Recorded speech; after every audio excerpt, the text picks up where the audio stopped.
Before we start, remove extra moisture from the fish.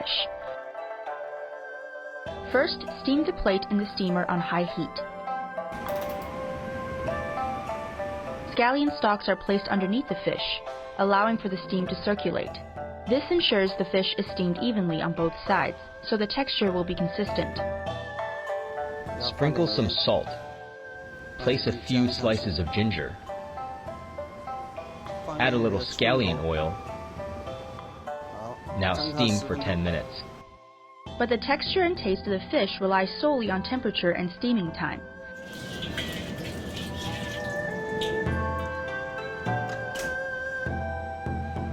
Discard extra water.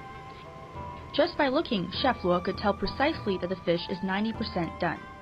After dripping it with hot oil, it will be just perfect. This is when the fish tastes its best. Also discard the steamed ginger and scallion slices. First, sprinkle some pepper,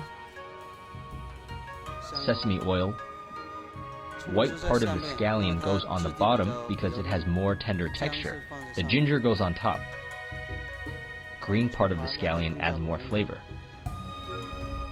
Colors should be balanced and subtle. The dish should have a pleasant appearance.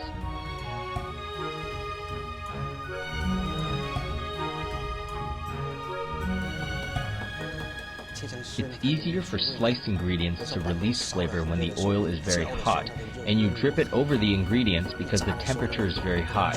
When it is poured over the scallion and ginger, the juice from the scallion and ginger is released and gets absorbed into the fish.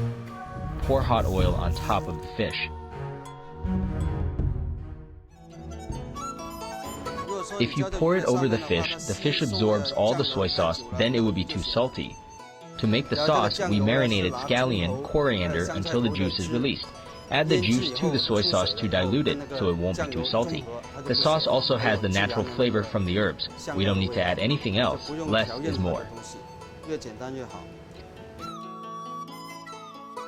Steaming is a seemingly easy way to cook fish.